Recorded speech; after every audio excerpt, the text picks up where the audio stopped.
好 ，YB， 非常感谢您给我这么小的一个号，又是一个中国人号啊，这样的一个机会，应该是我的荣幸。谢谢你，William 啊，对，我很开心能够认识你。对，你还没有跟像我这样的号聊过天吧？没有哦，因为我觉得你的背景比较特殊啊，从中国来马来西亚定居了3年，对，然后想要多了解马来西亚的一些故事等等的，我觉得这个蛮有趣啊。对，而且我们想要深入嘛，就不仅仅停留在吃喝玩乐。对，就有些观众他也会知道，我们就从最近的一个事件说起啊，有很多观众跟我说啊，你去看一看啊，又有画家在槟城作画啊，有这个什么199旅拍啊，有很多人在卖东西啊，有很多事情，然后说，哎，你关注一个 YB 黄思翰吗？哎，他有这个召开那个 SME 的发展会议，有讲到这个事情，我就想从这个说起，然后呢，我想知道，哎，这个刚才是小的企业，那大的企业像半导体也是由您牵头啊落地啊，最近那个报道有很多，有机会呢再落实到说，哦，到底是什么支撑您的，您个人的一些故事，因为我们频道讲很多关于真实的个人的这个感受和故事。先说重要的，就是在10月的有一个 SME 的发展会议啊，有很多这个政府部门还有这个工商界的一些小商贩，他们有很多对国外啊，甚至包括说很多中国的企业来到马来西亚，对，带来也很多竞争，是他们看起来有可能是冲击到他们呢。对，这个很严重吗？这个我觉得这样的一个情况过去以来都有的。其实如果说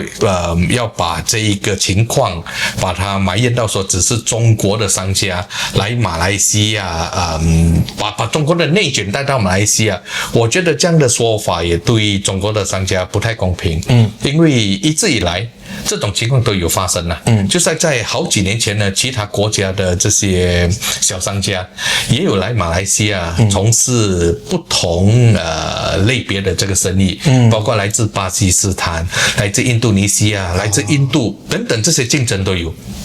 但是在过去的这1-2年呢，的确就有比较多中国的这些小企业来到马来西亚这边做一些小生意啊，包括开一些餐馆也好，或者是做一些网上的买卖也好等等的这些小生意是逐渐的普遍。这种情况我们是可以理解的，因为随着这一个全球化的这个趋势，然后这一个整个科技也越来越进步，我们呢不管是沟通方面或者是出游都好方便所以疫情之后我们就看到这个现象是越来越严重，可能也跟中国的内卷也有息息相关因为在中国很卷嘛，就想在开拓其他海外的市场，这些我都觉得这些越来越普遍了。但是对于政府来说，我觉得最重要的就是我们要如何确保马来西亚的一些小商家在这一段期间呢能够受到一些比较基本的一些保护。我觉得身为政府的，如果我们要保护本地的商家，这一个也是一个理所当然的，是的，也是天经地义的，因为我们毕竟要以马来西亚本土的小企业为主，我们必须要照顾他们的一些基本的利益。但是这种保护伞保护政策，我也觉得不能够永永远远的存在，因为竞争是肯定会有的。如果做生意没竞争的话，那就没有了那个冲劲，迟早会被淘汰。那一门生意迟早会被淘汰，也不一定能做好。对，也不一定做好。所以那个竞争一定要有，然后是我们必须要一个比较健康的一个竞争的一个情况，以便让马来西亚的这些中小型企业能够有一个喘气的机会，一个过渡期，让他们能够就是把自己的这个企业搞得比较系统化，已经能够面对外来的一些竞争。所以我觉得这些一些基本的一些保护的政策可能是有这个需要就是在这个过渡期。所以雪兰莪州政府呢现在有在研究着我们要怎么提高一些就是企业来进到雪兰莪州来做生意的一个门槛。就是外国人来做生意的门槛，并不是说不欢迎外资，我非常的欢迎外国的投资，外国的企业来这边投资司来这边做生意，但是就是一些跟本地的企业或者说本地也有这样的服务，本地也有这样的产品啊，这些小企业呢，政府就可能需要给他们一些保护来让他们能够度过这个困难的时期。像您听到的大家的反馈啊，就具体的有没有让您印象特别深刻的说，哇，他们感受到这样很不公这个价格竞争太激烈，有没有一些具体的案例让您印象深刻？有啊，就是好像在大约是半年前吧，就是网红包括小红书也突然爆红说马来西亚拍一个婚纱照就299哦，马币299旅拍299就能拍一个婚纱照。其实后来我查一查也不正确啊，那个只是一个广告的一个方式嘛，就是要吸引人家流量的打乱。其实他给你2张这个结婚照，这也不足够。如果是新婚肯定啊，我们的这个新娘肯定不会满足于2张照片的，你要加的话就要加钱了。所以，但是这种就是一些竞争的手法，或者是一些市场行销的一个手法。所以这些都是我觉得马来西亚商家也必须要与时并进我们不能够永远在一个舒适圈，我们必须要就是像其他企业这样，我们要一直与时并进，一直往前冲才能越做越大，越做越好。其实我们也经常和观众有一些交流因为我们中国人的身份但我其实更想变成一个中马之间传递大家差异和进行交流的一个渠道嘛。我觉得一些企业进来对马来西亚来说，其实如果能够大家配合的话，然后在中国的企业，因为内卷已经把他们培训到，或者是把他们逼到呢，他们已经提升到了另外一个境界包括他们的整个 marketing 的一些方式，或者是他们做一些网上销售的地方，他们已经走得很前面了，中国企业。所以马来西亚的企业其实有好多可以向中国的企业学习通过一些配合或者是一些合作，能够学习，包括中国国内的这个客户的服务我觉得在过去的这5年10年真的进步了好多。没错那个 customer service 客户的服务非常的好，进步了好多。我们也除了效率呢，还有那个礼貌上的这个改变这个是我亲身经历，我看到改善了很多。这些也是马来西亚企业可以学习配合学习的。是的，是的。其实我觉得您看到的问题就很全面，而且很积极。大家呢会看到这样的事情，其实我非常理解大家的，因为它会产生一些情绪。对，这个情绪包括什么呢？就是有时候中国来旅行的游客，还有一些企业呢，它的这个在礼貌上就是这个表现出来说你不能有不尊重的这样的一个事情。同时呢，就是因为内卷带来，像比如以餐饮业来说，它的人家讲叫科技很活嘛，你听到过这个？就那些 chemical， 对这个确实有这个做的不好的这个一些地方。还有呢，就是大马的整个work life 的 balance，大家的生活方式就不完全是这样，大家也担心说我们的这种生活模式工作模式会被破坏掉，其实隐含的这些担心嘛。肯定的因为马来西亚的生活比较安逸嘛，如果跟中国一些一线城市比较起来，我们的脚步慢了好多，走路都比上海人慢了。是我在上海我非常理解。所以这些你说的是对的，就大家都会有心理上的一些障碍或者一些顾忌这会对我们的生活带来怎么样的一个影响？但是我觉得这些都是一些就是刚刚我说的与时并进整个世界都在不停的在转变，所以我们也需要跟着这个世界的步伐一起前进。是的，是的，我看到其实您后面提出的各种建议我觉得首先你是给到大家安心，并且有一些实际的措施像教育援助金而且你这条红线就是也告诉大家什么是真正需要去保护的，比如说会加强一些执法，对吧？像你刚刚讲，提高设立公司的难度，因为我看去年390万中国游客进来，也有1009个人他是被捕，那是因为有些人确实从事暴力诈骗各种各样这个走私，甚至在云顶那这个红线我看你是给大家画好的，就是说这肯定是需要保护的，对，这就是个执法的问题，你也不能一竹竿打翻一船人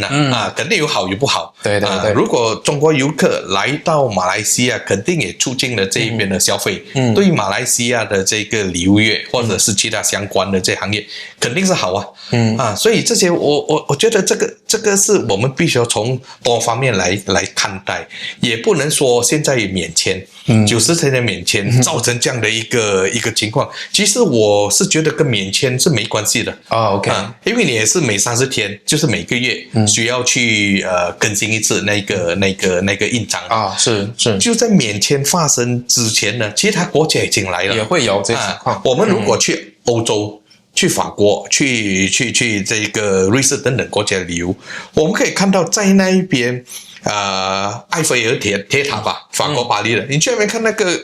帮游客拍照的，100%都不是欧洲人的都不是欧洲人，都不是当地人，也是外国人在那边做这个拍摄工作。然后如果在那边我们租车，世界都是。东欧也不是西欧人，也好多亚洲人，所以这种情况在这个全球化的这一个情况下呢，全世界各地都在发生。对，就竞争它本身肯定会有是这个事情的另一面。对所以对的。所以这个我说的，就是我们与时并进，我们不能够说完全把任何的竞争就是100%的切割割到一干二净，完全没有竞争，没有竞争的经济是不会进步的但是那个健康必须要有比较健康的方式的竞争是如果好像来自中国，他们的量很大，来到这边就这样抛售的话，肯定本地的企业受不了了所以我们必须要找看能够怎么样一起对接、一起配合的一个方式，就是达到共赢了其实我非常欣赏的就是看到您给出的这些建议不单单就像有些政治人物他只是抒发情绪说什么什么什么不对，但是我看到就是您告诉大家说怎样正确的、积极的看待这个事情。你看中国企业受不了了内卷，但是它带来了更好的服务。如果说到马来西亚，有可能会拿到一些有优势的这个事情，对吧？然后我就看到，你还去组织那些小红书什么这些网络的培训，哇，这个你好厉害啊！你有这么多的社交账号，你的粉丝都比我多很多，太佩服了。因为小红书的确是一个非常好的一个平台如果马来西亚，尤其马来西亚的华人如果我们不善用小红书这个平台，我觉得那太浪费了如果我们要开拓一个更大的市场，以及我们每天埋怨说外国人卷入了马来西亚，为什么我们马来西亚人不能靠小红书走出马来西亚的市场呢？我们有很多很好的产品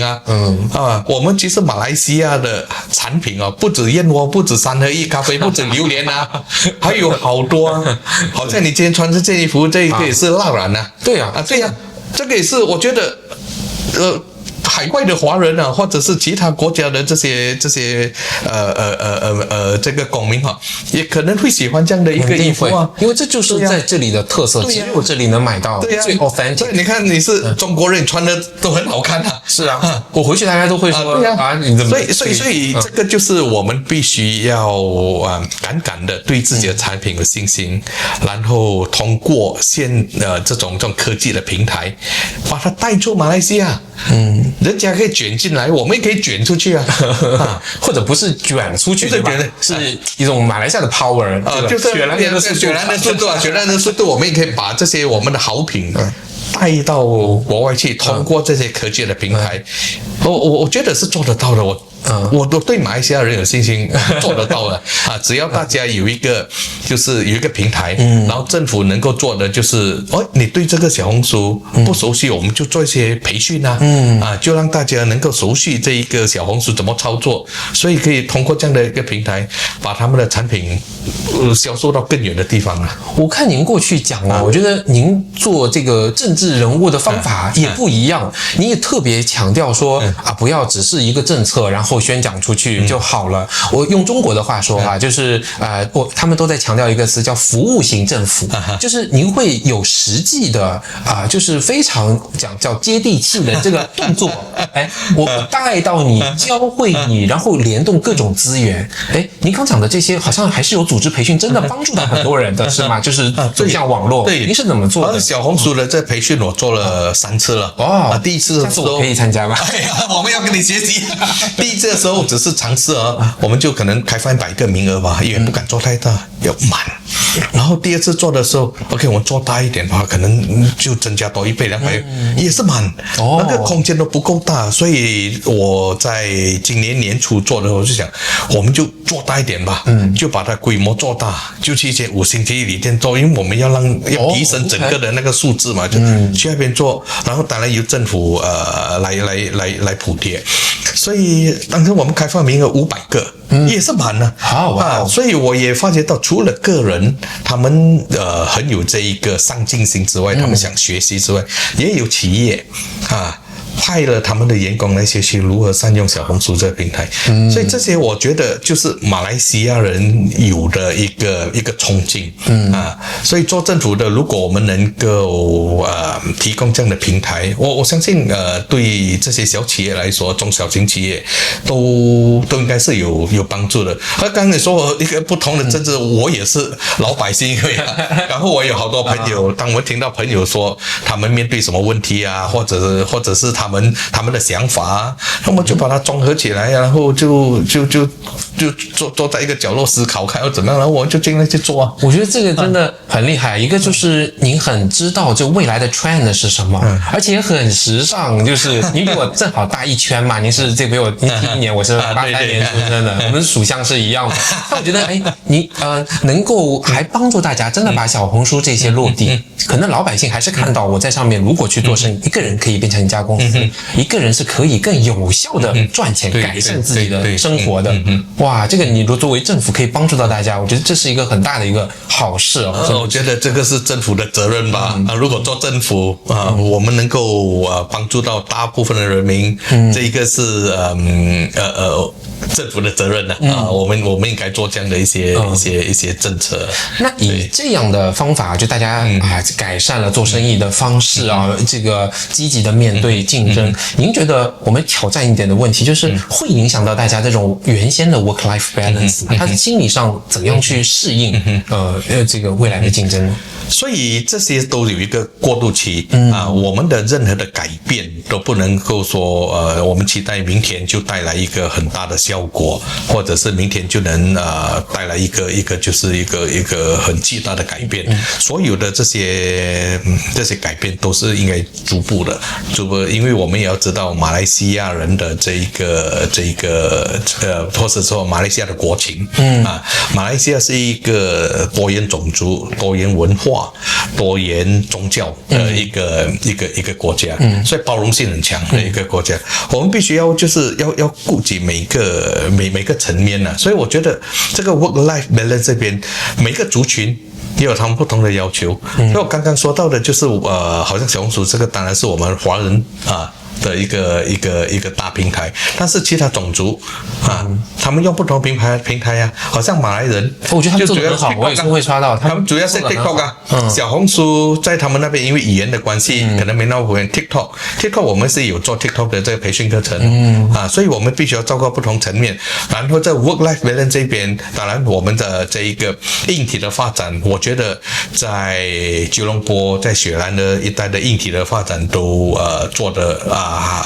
蛮不错了，该有的都有了，不该有的也有了，好多硬体发展。所以这个软体方面呢，我们也是必须要很积极的去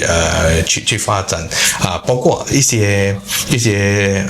刚刚是网上的一些销售，现在整个生活习惯的改变，因为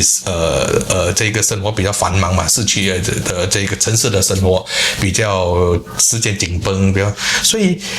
通过网上的一些包括物流的发展呢，好多人现在他们也不用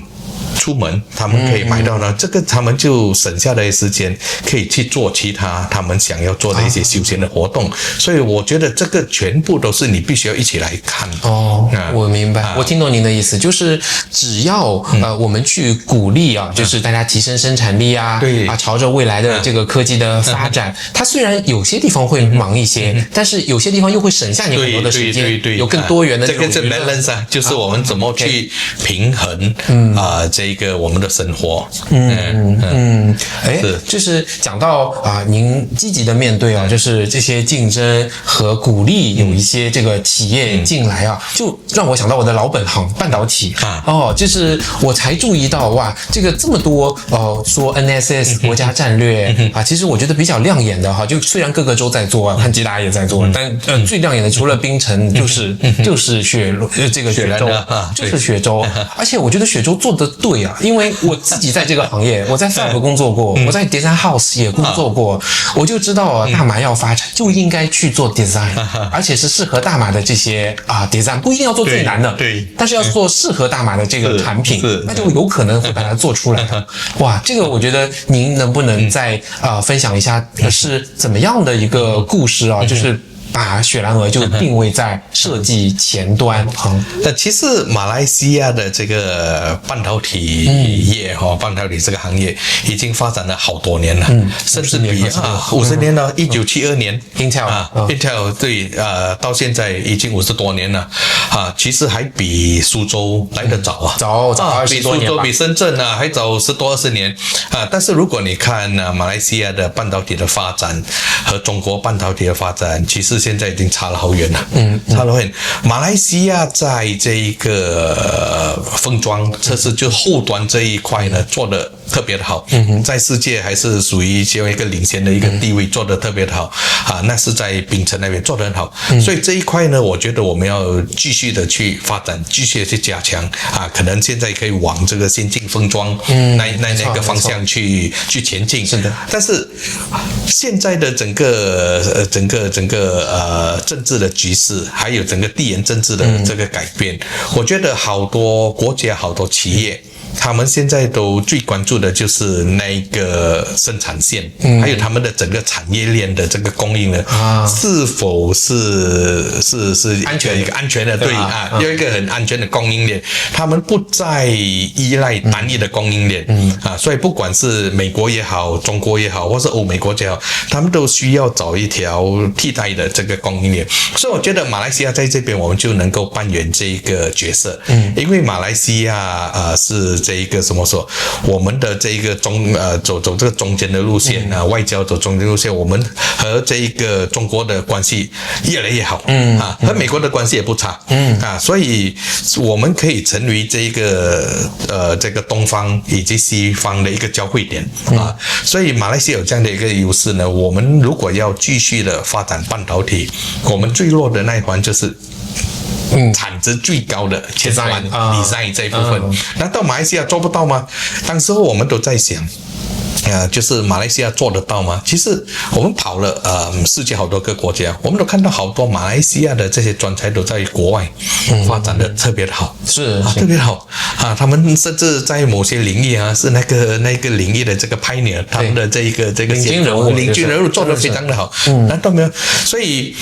如果我们要把这一个产值提升的话，所以雪兰莪州政府就发掘到了这个空间，然后这一个也是比较难执行的一块。但是雪兰莪州我们也很清楚自己的定位，雪兰莪州是这一个马来西亚经济的火车头。如果我们这列火车头不带动的话，其实其他的州会更加的困难，要他们来带动的话更加的困难。是然后所以那个时候就和雪兰莪州大臣谈了之后呢，我们就觉得说我们应该要敢敢的跨出这一步就是做这一个前端 IC 芯片设计的这一部分。所以那个时候我们也就是也不懂怎么去做。就是一面摸索一面去执行啊，也去了深圳，也去了这个苏州啊，去看看到底那些苏州的工业是怎么去做这个 IC 设计，所以就有那些初步的概念，把这个概念学习回来的时候呢，就把它作为稍微调整适合马来西亚的国情，马来西亚的一些政策啊，就打造出来的。现在你在这边这个我们的 IC Design Park One 就是我们的第一个园区，我们只花费了这个7个月的时间就把第一座真的是雪州速度，这个雪州速度，因为上海以前讲叫上海速度，就是把 Tesla 这个落下来。是啊，在中国的时候，我常听到人家说中国速度，所以我回到这边我就告诉我团队说，中国有中国速度，我们在雪兰的州一定要有雪州速度，所以我们也把这个雪州速度把它成为一个政策。雪州速度这个政策在上个月正式推出了由州但正式推出这个雪州速度所以这一个尤其是设厂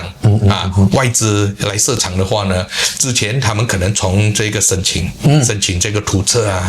这个动工准证、建厂准证等等各种 approval 这种 approval 可能要花3个月、6个月甚至1年的时间因为之前的这个方式是你交了一个申请A 批准了之后才能进入 B 的程序，B 批准了才能进入 C 的这个程序，所以每个程序可能2个星期的时间，所以累计起来就好长一段时间。所以现在我们做的就是把全部结合起来，可以同时审批，同时批准，所以现在能在1个月的时间里面拿到这一个准证，那有提升50%了，超过了哇，超过了，就是能够开始他们的这个建设的工程，所以我们也正式推出了一个新的政策，把它称为雪州速度 Speed。这很厉害，因为就要跨各个部门，对，需要去协调，因为还有 BD 这些都要去协调嘛，是，真的非常不容易。其实讲到design 因为我有从业其实我能够看到，我觉得最重要的有2个事情，一个是资金，一个是人才。对，我大概有看到一些资金的情况但我觉得还好，因为您这边也是1期2期慢慢在做的，已经有像 MyStorage 这样的大咖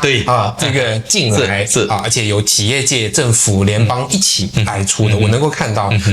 但我比较关心像人才，因为我又做 HR 又做过 Headhunter， 我说人才大马哪里来？我甚至以前算过，我说咱们如果做 AI 的这种芯片那一个 design center 差不多要几百上千个工程师是要的，而工程师的比例大马大学生 graduates 里面培养的工程师比例要比世界全球要低一点，做从商的、会计的 lawyer 会多一些。对，那这里面做 microelectronics 又适合做半导体，又是少的比例，你怎样解决这个人才培养的问题呢？这一个呢，刚刚你提到了一个问题就马来西亚现在所面对最大的挑战就是读理科和文科的这个学生的比例失调了，是有这个吗？是，对，我们读这个工程系的学生特别的少。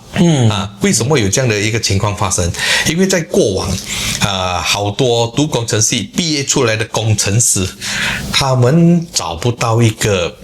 工程师的工作很多时候呢，对，就是很普通，就是进入工厂变成这个机械操作员所以原本他们的志愿是当一位 engineer， 工程师 engineer， 但是毕业之后去工厂当 near engine， 不是 engineer， 就在机械旁边当这个机械操作员，所以这个呢就与他们学的东西有很大的这个冲突不能学以致用，所以就造成了在过去的这10多20年呢，读工程系的学生的比例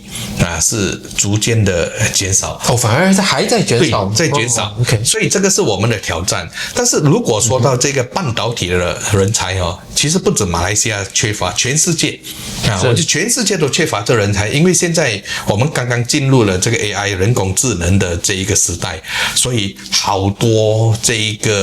些半导体企业都需要做出一些改变，所以他们需要好多这个半导体的这个人才。所以在马来西亚，我们其实还有好多很优秀的大学毕业生。如果我们没有好好的去把握这些大学生的这些能力，或者是我们没有去打造一个平台，或者是一个比较比较舒适的一个收入吧。这些人可能他们就会进到另外一个领域，或者是去其他国家了。所以我们意识到这一个问题，所以现在雪兰莪州政府呢，我们所做的，我们有设立了一间学院，就是马来西亚先进半导体学院。已经有这个学院了，就在这边，有非常好这个学院我们把这个学院设立起来，我们也和马来西亚顶尖的20多所大学，也和他们配合，我们把这一个讯息传出去，就是所有的这些相关和半导体相关的这个工程系，包括这个电子电机啊、micro electronics 啊、一些 computer science 等等这些相关的这个学系的最优秀的毕业生我们都去见他们，把他们招来这一边，给他们一个再培训的一个机会。为什么需要这一个再培训？因为马来西亚大学毕业生呢，我们也发觉到，基本上他们都有一个很好的一个基础对于他们工程的这些科物理也好，或者是相关的一些，他们的这一个基础都非常的强。缺乏的呢是什么？缺乏的是和市场接轨的这个知识。所以我们这边呢，我们会提供他们一个短期2到3个月的这一个 upskilling 再培训的一个课程，密集的这一个培训课程，以便让他们能够和市场的需求接轨。他们很快，他们就能接轨了之后呢，在这一边的这一个毕业生就是2、3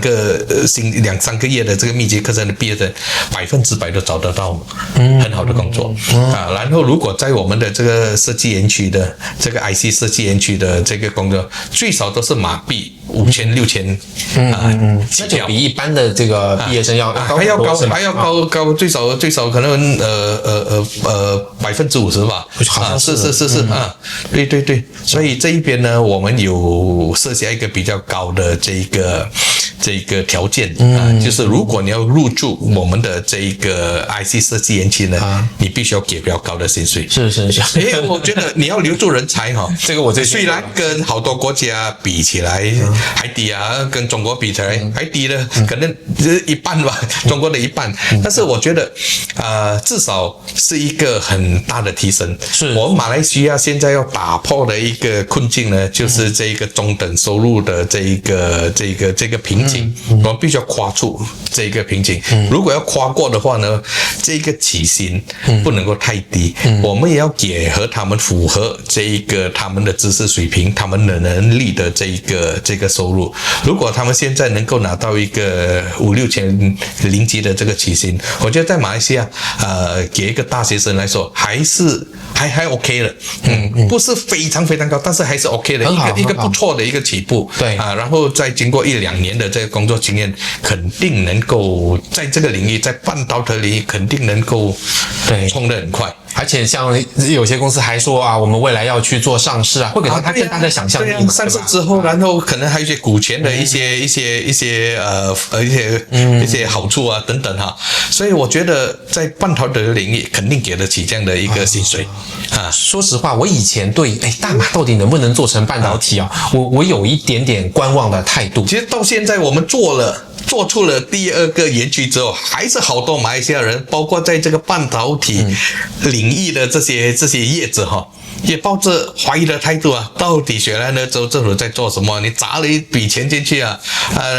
会不会就是另外一个白象计划等等，都有好多这样的一些疑问。但我听您讲就以我从业经验来说，我对雪兰莪已经不存疑虑了。其他我真不敢说，真的，因为你首先在 demand 端把这个企业都抓回来，然后呢，在 supply 端，你不是说只是去一开始说在学校去做宣讲，告诉你们未来要去做半导体。你成立的这个学院就很多，因为你知道中国每一个大学，就是那些理工科很 top 的大学，他们都成立了专门的叫微电子学院，就是培养半导体人才。也是这样，你也是把它放到一起，资源有，然后学生有，整合资源。还提供机会，就说它全部是一个 feedback 的这个 loop 是完全打通的。对，我真的会这样看好雪兰莪。因为我们现在要做的，我觉得除了我们做这个平台，一个公共平台，让这一个 IC 设计公司进来用这公共平台之外呢，我们其实要提供一条龙的这个服务了。他们进来之后，没有人才给他们不行啊。对，所以我们需要做培训，要让这些人能够和市场接轨，和我们大学生的市场接轨。培训了之后一大部分能够进入这些设计公司让他们在那边做这一个芯片的设计。但是芯片设计出来后怎么办呢？我们要测试啊。所以我们的第二个园区，我们就有这个完整的整个测试的设备，就是他们去做 fab 去生产之前呢，要确保嘛，那个设计是可以用的。所以这样的一个测试服，那过后呢，我们要这个产品有人买呀。对，所以我们现在也在做出这一个对接的工作了。我们让这一个不同的市场，包括数据中心和我们的 IC 设计公司和他们见面。我们主办了好几场研究会议，就是让IC 设计公司以不同领域的业者我能做什么，我需要什么让他们能够有这样的一个面对面的这个对话会。所以我们除了和数据中心做了这样的一个研究会议，我们也和这个汽车业汽车业因为这个电动车需要很多芯片的，所以汽车业的未来的趋势是什么？电动车在马来西亚的趋势是什么？做了这样的对话会，也和航空业做了这样的一个对话。因为我觉得这些都是设计，不是说一跃而成，我们也需要一段时间可能1年2年的这个时间，所以彼此需要知道能力以及需求所以这些我们都做了，因为我们觉得就是要提供这一条龙服务了。其实你已经想得比很多 IC company 的 CEO 要远了，因为有很多人他会觉得，比如说像您这个负责 FDI，我有看到数据你今年已经有1011亿率级50222个岗位很多人觉得 OK， 我 performance 已经很好可是你已经想到第2年、第3年，后面怎么能够持续的、真正的在内里的让这个事情真的是你不能光有好的产品没有市场你也不能做出一个产品没有这个市场说我不需要这个产品可能是过时了，也可能太先进了，现在我们还用不到我们不能够以这个市场的需求脱轨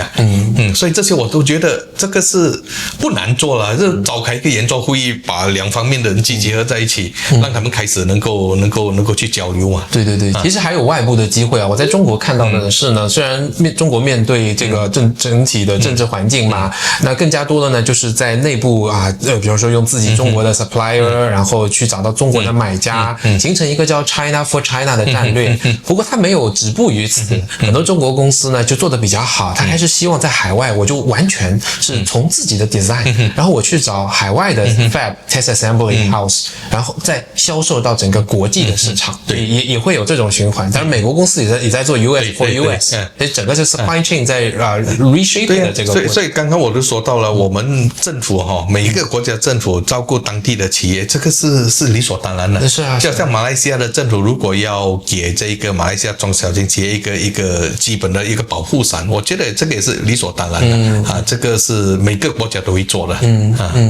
是。我觉得您不单单是一个保护伞，还给大家一个就是更长的一个风雨连廊你还可以走这条路，但是你不能永远在这个保护伞底下生活那你怎么进步？你就是要跨过去，要能够做好准备去面对竞争哇，这个都是听着让人很 exciting 的，就是很激动的，有机会能够切实的走进到您这边，听到您去说，我其实还看到一些您个人的这个成长故事了，又想回到这个我不知道可不可以从您这边了解，因为往往政治人物是比较不太愿意讲我也是老百姓我这个说我是老百姓。我最好奇的就就是我看您的履历哦，就是您是37岁才从政的，您原先是在工商界的嘛？对对，其实说做得很好从政的这条路是无心插柳了。我原本当然我们都关心政治，因为我们的生活、我们的未来跟政治脱离不了了啊，政治决定我们的未来，所以都是从小就很关心政治、关注政治，但是从来没有想过自己会踏入政治，而且站在政治的最前线。从来没想过，没想过，所以是一个无心插柳的一个情况下啊，就去竞选了之后，就当选了之后，就10多年了。从政也甚至从政就是在政治前线也10多年了。对，我看接近20年了。前几年就是19年的时候有说这个议员10年的生活，我就是在想啊，因为我刚刚过40嘛，我在想前几年啊，我可能跟您状态一样啊，在一家公司，然后这个位置也比较高，然后我们又是在这个企业界的，您是就说，哎，怎么会有这么大的一个转变啊？人生到了对，但是我的这个生活其实是蛮写意的。对，我想肯定是。这个对是啊，对，然后时间也是相当的，就是又是亚太的大老板，我看就是比较自由然后收入也不错，那个时候是没有想到从政的，但是就在2013年的时候因为这一个我所属的这个政党马来西亚的民主行动党有了一个新的一个政策，就是国州议员就是如果不同的州属不能够同一个人兼任国会议员也州议员所以当时就在这个选区的这位州议员也就是我大师姐了郭淑清，他就决定说他放弃州，还要去专注在他国会议席的那个议席，所以就这样莫名其妙。人生往往是这样，往往是这样也没准备好，就是说我们想要委派你上阵怎么样？因为你在这边在普通这边住了那么多年也有好多朋友在这一边要不然你就代表我们的这个民主行动党在这边上阵吧。当时也就是无心插柳上阵了，然后得到老婆的允许他问我，我就问他生活你讲的怎么办呢？这个要上阵要不要上台？问我打得赢吗？我说应该可以吧，应该可以，就这样。他说那你就试下吧，试下就改变了整个38岁以后的人生到今天。哇，因为我是做 HR 的关系，我很喜欢从个人的这个经历去看支撑他和未来他推出的各种各样的事情和他原先这个生活轨迹的关联。我是在柔佛就是马来西亚南部的一个小城镇巴杜巴哈，但是不是新村不是新村，是在一个小城镇那边长大的。对。那您小时候成长的经历对您现在会有些什么影响吗？如果说以现在就是可能我的思考，就我做政策思考的方向，可能就是跟我从政之前的工作和做一些小生意工程的生意等等的是有一些关联可能就是那个时候的一些经验我也了解到商家所会面对的一些考量，他们商家从哪一个角度来考量，然后他们面对挑战是什么？因为以前我们有做过这样的东西，走过这样的一些路，所以可能就是在拟定政策方面的考量会可能就会比较全面吧。就是会从不同的角度就从商家小企业的这个角度去思考，然后又从这一个做政府我们拟定政策政府官员的那个思维怎么去思考，然后把它结合起来，然后就是看怎么样能够做出一个比较接地气的政策吧。因为你了解他们可能这一个就是对于我现在在做政策方面呢会有一些帮助可能也就是以前的一些经历，这很重要，我觉得。您之前刚开始有提到说您之前也主管新村的发展吗？就是上一届就在上一届2018年到2023年的那一届政府呢，那时候我是负责掌管这个地方政府以及新村发展有很强的故事性我都觉得去到那里值得你去那边走去看一看呢，我相信肯定会爱上的。别的。好的，好的，我不单要去，然后还要能够去拍啊。虽然是作为外国人，但是我也希望就是因为我们能拍下来，能够把它讲述出来啊，也是可以把这样的一些青春故事、当今的风貌展现出来。感谢您的时间，谢谢您，谢谢，Thank you，多谢，好，Thank you，Thank you，好了，